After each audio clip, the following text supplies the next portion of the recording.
Podcast 99. In order to make America great and glorious again, I am tonight announcing my candidacy for President of the United States. I will fight like no one has ever fought before. We will defeat the radical left Democrats that are trying to destroy our country. Las elecciones presidenciales de Estados Unidos se aproximan y el expresidente Donald Trump retoma su papel protagónico en la política estadounidense. Aunque no faltan aspirantes, todos se han visto en las sombras de los dos candidatos del 2020, Donald Trump, del Partido Republicano, y Joe Biden, del Demócrata. En el Partido Republicano, Trump tiene liderazgo. La mayoría de sus contrincantes se retiraron antes de las elecciones primarias, lo que solo deja a la ex embajadora de Carolina del Sur y ex embajadora de Estados Unidos ante la ONU, Nikki Haley, quien tiene la esperanza de que los cargos judiciales contra Trump limiten su participación. This is not over. It's far from over. And what I'll tell you is, look, he has been literally unhinged ever since I got 43% of the vote in New Hampshire. And so I know what we're doing is working. En la contienda interna del Partido Republicano, Trump lleva la delantera, arrasó en Iowa y ganó con una ventaja de 11 puntos en New Hampshire. En el Partido Demócrata, Biden busca la candidatura para lograr la reelección y tiene prioridad para ser el candidato por su posición actual como presidente y su victoria en 2020. La crisis migratoria es uno de los temas más importantes y centrales de esta elección. El presidente Joe Biden está presionando al Congreso para que acepte un acuerdo bipartidista del Senado que combine medidas de control fronterizo con la ayuda a Ucrania, que los republicanos han negado. Biden afirmó que las políticas propuestas serían el conjunto de reformas más duras y justas para proteger la frontera de su país. También dijo que tan pronto como pudiera firmar esa ley, utilizaría una nueva autoridad de emergencia para cerrar la frontera, si las autoridades se vieran desbordadas por una afluencia superior de migrantes. All indications are this bill won't even move forward to the Senate floor. Why? A simple reason. Donald Trump. Because Donald Trump thinks it's bad for him politically. Therefore, he doesn't, even though it helps the country, he's not for it. He'd rather weaponize this issue than actually solve it. Bottom line is, this bipartisan bill is a win for America because it makes important fixes to our broken immigration system. And it's the toughest, fairest law that's ever been proposed relative to the border. I noticed a lot of the senators are trying to say respectfully they're blaming it on me. I said, that's okay, please blame it on me, please. Lo que acabamos de escuchar es la disputa que ambos, Trump y Biden, tienen antes de ser candidatos de sus partidos. En México, el presidente Andrés Manuel López Obrador ha hablado bien de ambos, pero se ha expresado en contra de las propuestas de política migratoria. Se ha portado muy bien. Antes también lo hizo el presidente Trump, fue muy respetuoso de nosotros. Entendemos las circunstancias, pero imagínense cerrar la frontera. Con un poco de luz en la frente, no se podría pensar que esa es una solución. Imagínense el nivel de integración económica, comercial. Somos los principales socios comerciales de Estados Unidos en el mundo. ¿Cómo se va a cerrar la frontera?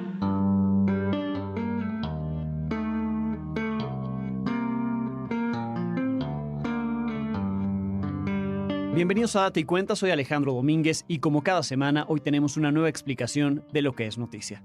Me acompañan los estudiantes de Storytelling, Reportaje y Microperiodismo, Natalia Beñé, Valeria Mendívil y Patricio Gómez, que entrevistaron a Enrique Darson y Marta Bárcena. Bienvenidos. Sí, nosotros entrevistamos a Marta Bárcena, quien fue embajadora eminente de México en Estados Unidos de 2018 a 2021. Fue muy interesante lo que nos dijo, enseguida se los presentaremos. Asimismo, Enrique es maestro en estudios sobre migración y licenciado en Relaciones Internacionales de la Universidad Iberoamericana.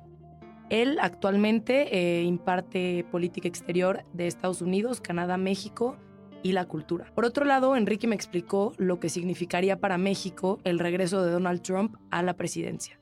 Hay que pensar en un movimiento, en un fenómeno de masas, en una persona que va más allá quizás de la categorización normal de un candidato presidencial, porque él representa un movimiento de principalmente gente blanca, gente que vive en zonas rurales, conservadoras y principalmente estadounidenses que no tienen título universitario. Donald Trump representa una respuesta a eso también desde la supremacía blanca, desde la supremacía cristiana, aunque no necesariamente es tan abierto explicándolo, no tiene ningún problema con que lo asocien con grupos como el KKK, grupos desde la era esclavista en Estados Unidos que tenían mucha fuerza dentro del mundo rural estadounidense. Nos contó lo que Donald Trump representa y con qué se asocia dentro de la sociedad estadounidense. Bueno, dentro del Partido Republicano existe un miedo al otro que identificamos dentro de estudios de migración ya de larga data, el bloquear la frontera. De acuerdo con Enrique, los temas principales que influirán en la decisión de los votantes durante las elecciones primarias son diferentes para cada partido.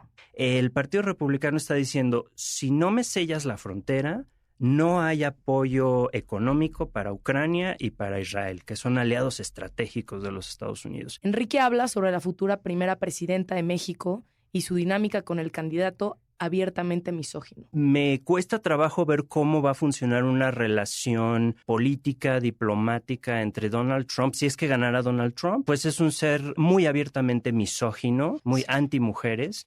Y aquí en México, pues todo nos indica que vamos a tener a la primer presidenta. Marta nos platicó sobre el funcionamiento del gobierno de Trump, su experiencia bajo un gobierno como este y el fanatismo que existe con él. Mira, una experiencia para mí muy importante, muy interesante, como en todo en la vida, con luces y sombras, con éxitos y con fracasos, o con luces y sombras. También nos platicó sobre la relación de México y Estados Unidos durante el gobierno de Donald Trump. Como el gobierno de Trump fue muy especial, vamos a decir que se concentró en dos temas fundamentales, la relación México-Estados Unidos en los últimos años de Trump y los primeros de López Obrador. Esos dos temas, por un lado, fueron la ratificación del TEMEC, que implicó negociaciones adicionales a las que había hecho el gobierno del presidente Peña Nieto con Estados Unidos y a su vez del gobierno de Trump con los congresistas demócratas. Y por otro lado, el tema de migración y frontera, más migración que frontera, que era un tema que pues fue el fundamental en la campaña de Trump y que siguió siendo su obsesión durante toda su gestión. Mencionó el rol que juegan los seguidores de Donald Trump. Toca las cuerdas sensibles de esos seguidores, que es una parte de la población de Estados Unidos muy importante a la que los demócratas no han sabido llegar a esas fibras sensibles. ¿Y cuál es esa parte de esa población? Es sobre todo,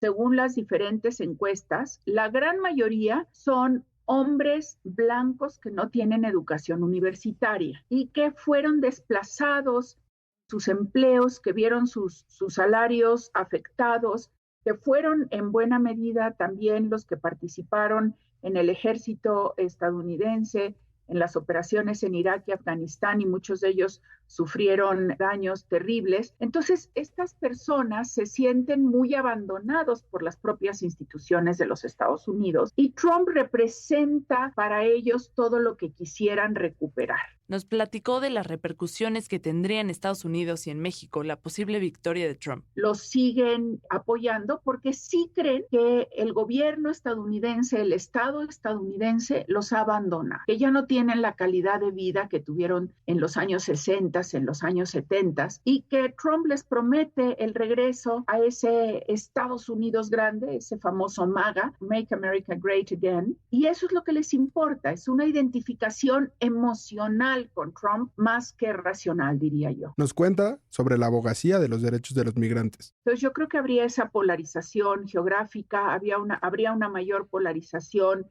entre demócratas y republicanos, habría una mayor polarización en temas centrales para Estados Unidos, como la cuestión migratoria, como la cuestión del aborto, que va a ser fundamental también en la campaña, sobre los derechos de las minorías. Y entonces no creo que un triunfo de Trump contribuyera a un discurso, digamos, de mayor unidad en los Estados Unidos. Marta nos platicó un poco sobre su gestión y sobre su experiencia trabajando en Estados Unidos.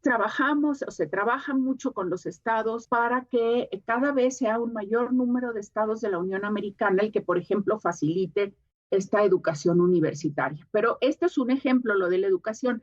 Hay muchas medidas que los estados locales garantizan de inmediato, como fue durante el COVID, por ejemplo, la vacunación de todos sin importar su calidad migratoria, que empezó sobre todo en California. Otro tercer nivel de acción del gobierno de México es a través del sistema legal de los Estados Unidos. Así como como el gobierno de México presentó durante mi gestión en Washington y la gestión de Ebrard en la Cancillería la demanda en contra de las armadoras, sobre la que se ha hablado ahora tanto, hemos hecho muchas otras gestiones. El gobierno de México históricamente ha hecho una gran labor en coordinación con las organizaciones de la sociedad civil y de la defensa de los derechos de los migrantes. La embajadora nos cuenta sobre la xenofobia, la opinión pública y el deterioro en relaciones México-Estados Unidos. En México, en general, expresa signos de preocupación y creo que hay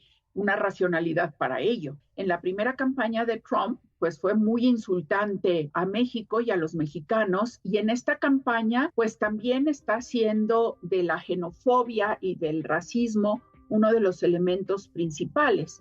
Y esto, claro, que preocupa no solo a los mexicanos por la gran cantidad de mexicanos que tenemos parientes en los Estados Unidos, sino también por una creciente imagen negativa de México en los Estados Unidos que desconoce la profundidad de la interdependencia que hay entre los dos países y entre nuestras comunidades. Entonces, yo creo que con razón se expresan la preocupación, el temor de que este regreso de Trump implique un deterioro en las relaciones México-Estados Unidos.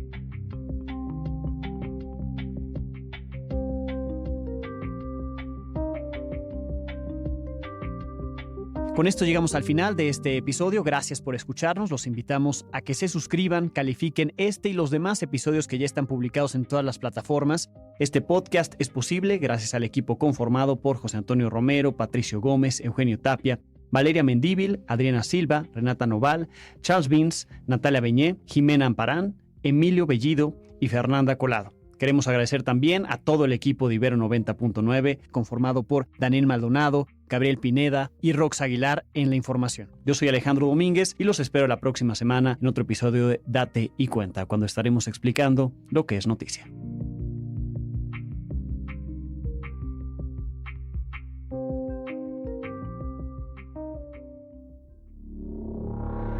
Para más contenidos como este, descarga nuestra aplicación disponible para Android y iOS o visita ibero909.fm.